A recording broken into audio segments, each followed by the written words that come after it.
Hey, what up, guys? So coming to you this morning, I'm going to do the weekend recap from Friday, July 12th and Saturday, July 13th. I never got around to that this week. Sorry, been pretty busy, been doing stuff. So just want to break down the all the fights that we had going on last week. Just kind of give a brief recap.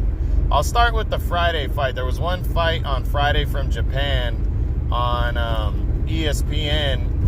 And I actually missed this one, but I went back and watched it because thankfully it ended in only 2 rounds, so there wasn't much to watch. But it was a rematch for the WBA regular middleweight title, and it saw Ryota Murata of Japan regain his world title with a dominating second-round TKO victory over Rob Brandt, extracting some revenge. Good, strong performance out of Murata. He just seemed really powerful, and Brandt tried to do that kind of aggressive pot shot style where he was just tagging and trying to bounce out, but Murata wasn't letting him get away with it this time. Murata really put it on him in the rematch and was landing good hard shots and just wasn't letting him get away, and it was just a really impressive knockout win here. Second round TKO, and he regains his championship. Leaves no doubt, because the way Rob Brandt just left Murata last year was, he dominated him over 12 rounds, and it was kind of hard to even assume that Murata was overlooking Brandt. It looked like maybe just Murata's just not as good as we thought he was. But he is back to where he was. Dominant performance. Congratulations on regaining his world title, and so nice win there. Now we'll go into the Saturday fights. We had on ESPN we had a 2-fight card. 2 fights that mattered. One was a significant heavyweight bout between 2 undefeated British heavyweights going at it. You had Daniel Dubois against Nathan Gorman, and Dubois dominated the action here. He went after the knockout, got a nice knockout on a right hand. He just kind of bull rushed Gorman. Looked pretty solid. He's 11-0 with 10 knockouts, so nice win. And we'll see what he does next. But, Daniel Dubois, big knockout victory.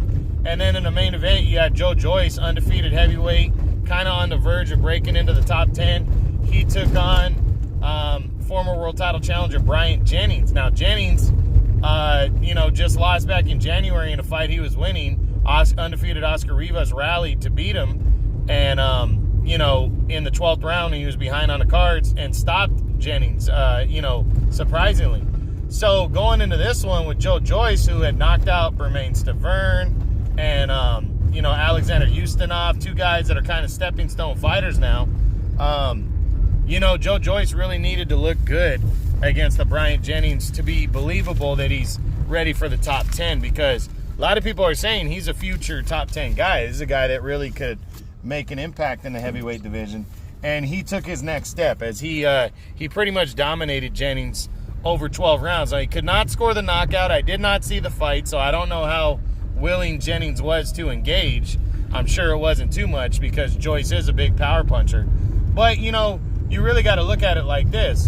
Does Oscar Rivas deserve more credit for his win over Jennings? And Jennings was a top 10 guy. I think I had him ranked 9th going into that fight in January against Rivas. Legitimately, Jennings has a good track record. So you really got to weigh the Joe Joyce against Oscar Rivas right now. Rivas hasn't done much. Joe Joyce has actually done a little bit more. But Rivas, 12th round knockout in a fight he was losing on the cards to Jennings. Or do you give it to Jennings for a dominant and one-sided 12-round unanimous decision? Kind of tough to flip-flop right there. It really can go either way. But Joe Joyce could end up landing a top 10 spot by the end of the month, depending on how things go with Oscar Rivas in his fight with Dillian White. So we'll see what happens, but a nice win. His career best so far. Got to hand it to him, Joe Joyce. Next, we'll look at the FS1 card that saw Jamal James, welterweight contender, taking on Antonio DeMarco in his hometown of Minneapolis. James was in his hometown. Actually, James ended up struggling with DeMarco, and it was surprising because DeMarco's a faded guy. He hasn't been anything in quite a few years, and he's lost 3 of his last 5 coming in, I think. And, James, who was kind of a top 12, top 15 type welterweight. And in the welterweight division, that's probably top 10 any other division. You know, he's kind of on the verge of trying to get himself into contention. And I think he took a step back here, struggling with a guy like DeMarco. Now, he got a clear decision, but those rounds were close from what I read. I didn't get to see the fight, but I read the rounds were close and that DeMarco really put on a good fight. So he was overlooking him. Kind of a bad time to overlook, but then again, maybe it's not. He has an awkward style. Maybe somebody who's willing to fight him next. We'll see. We'll get into that when we discuss the what's next on him. The next fight we look at was the main event of an ESPN card that night. It was Shakur Stevenson against Albert Guevara. It was Stevenson's first kind of main event on ESPN, and he was in his hometown in Newark, New Jersey. Guevara was a late replacement, and Stevenson just put it on him. He dominated Guevara easily. Third round TKO, no surprise here.